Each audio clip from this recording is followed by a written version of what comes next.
حال ہی میں OTT پر release ہونے والی سشمیتا سین کی فلم تالی خبروں میں ہے۔ اس میں سشمیتا سین ایک ٹرانسجینڈر کا کردار ادا کر رہی ہیں۔ ایک دوسری فلم ہڈی بھی چرچا کا موضوع ہے، جس میں نوازالدین صدیقی نے ایک مخنث کا کردار نبھایا ہے۔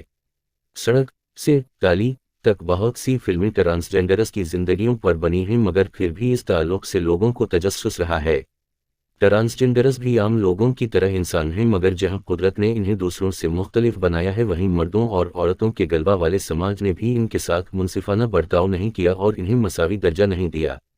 یہاں ہم آپ کو دہلی کی تاریخ کے ایک باب سے روبرو کرا رہے ہیں جو ان سے وابستہ ہے۔ دلی کے نہ تھے کوچے اور آپ مسور تھے، جو شکل نظر آئی تصویر نظر آئی۔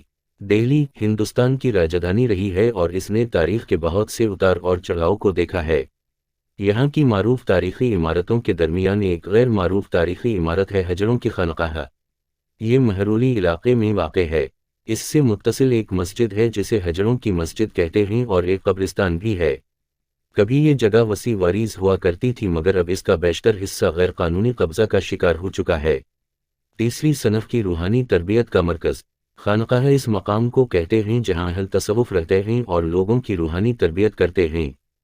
ظاہر ہے کہ مخنث بھی انسان ہیں اور عام مردوں و عورتوں کی طرح انہیں بھی روحانیت میں دلچسپی ہونا ایک فطری بات ہے، جس کا جیتا جاگتا ثبوت ہے یہ خانقاہ۔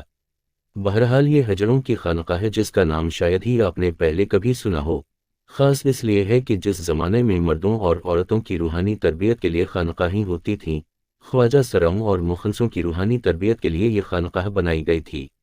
یہ جگہ قطب مینار سے ذرا فاصلے پر اسی بازار میں ہے جس میں اولیاء مسجد ہے۔ خاص کیوں ہے یہ مقام؟ خانقاہ سے متصل قبرستان میں آپ کو کم از کم 50 قبریں دیکھنے کو ملیں گی۔ کہا جاتا ہے کہ یہ پختہ قبریں لودھی عہد حکومت یعنی 15ویں صدی کی ہیں۔ یہاں ایک اونچی جگہ پر ایک اور قبر نظر آئے گی جسے حاجی صاحب کی قبر کہتے ہیں۔ تاہم پرانے زمانے میں ہی یہاں میتوں کو دفن کیا جاتا تھا، کوئی دفن نہیں ہوتا۔ اس جگہ سے خواہ عام لوگ لاتعلق رہتے ہیں، مگر مخنثوں کے لیے بہت اہمیت رکھتی ہے۔ وہ اکثر یہاں گروپ میں یا اکیلے جمعرات کو آتے ہیں اور نماز، دعا و ذکر واذکار کرتے ہیں۔ اس دن وہ غریبوں میں کھانا بھی تقسیم کرتے ہیں۔ چونکہ یہ جگہ ان کے لیے بہت اہم ہے، اس لیے کچھ سالوں سے اس جگہ کی حفاظت بھی ان کی جانب سے کی جا رہی ہے۔ یہاں ایک مسجد ہے جس کی دیکھ بھال بھی وہی کرتے ہیں۔ یہاں ہندوستان کے الگ الگ صوبوں سے مخنثوں کی آمد ہوتی ہے۔ محرم کے موقع پر یہاں حلیم بنایا اور تقسیم کیا جاتا ہے۔ خواجہ بختیار کاکی کی زمین خانقاہ کے احاطے کے باہر ایک لوہے کا دروازہ ہے، لیکن چونکا دینے والی بات یہ ہے کہ اس دروازے کو کبھی تالا نہیں لگایا جاتا۔ کچھ لوگ کہتے ہیں کہ اس جگہ پر مخنث پناہ حاجی کا قبضہ ہے۔ لوگوں کا یہ بھی کہنا ہے کہ پناہ حاجی یہاں پر بنی دکانوں سے کل 100 روپے کرایہ لیتے ہیں۔ مقامی مخنثوں میں یہ روایت مشہور چلی آتی ہے کہ حضرت خواجہ معین الدین چشتی کے خلیفہ خواجہ قطب الدین بختیار کاکی نے یہ جگہ خواجہ سراؤں یا مخنثوں کو دی تھی۔ اس کے بعد ستو مائی، جو خواجہ سراؤں کی استاد تھیں، نے یہاں عمارت بنوائی۔ یہاں ایک چھوٹی سی جگہ ہے جسے حجرہ کہتے ہیں۔ کہا جاتا ہے کہ ستو مائی یہاں بیٹھ کر 40 دن تک نماز اور عبادت میں مصروف رہی تھیں۔ وہ ایک خدا رسیدہ بزرگ تھیں، لہٰذا اکثر یہاں ان کی یاد میں اگربتیاں اور چراغ جلتے رہتے ہیں۔ دلچسپ بات یہ ہے کہ پوری دنیا میں یہ ہجڑوں کی واحد خانقاہ ہے۔ یہ جگہ بہت پرسکون ہے۔ اگر آپ دہلی میں ہیں اور کسی پرامن جگہ پر جانا چاہتے ہیں تو آپ یہاں آ سکتے ہیں۔ ادوستہ کا ایک ظالمانہ رواج۔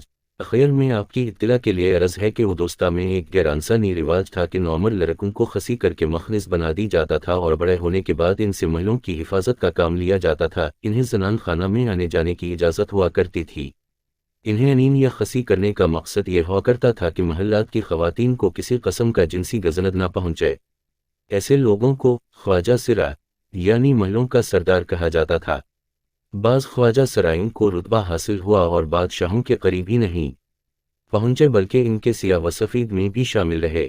مغل بادشاہ اورنگ زیب عالمگیر نے انین کرنے کے ظالمانہ رواج پر پابندی عائد کر دی تھی، مگر تب تک کئی صدیاں گزر چکی تھیں اور بے شمار بے قصور کی زندگیاں برباد ہو چکی تھیں۔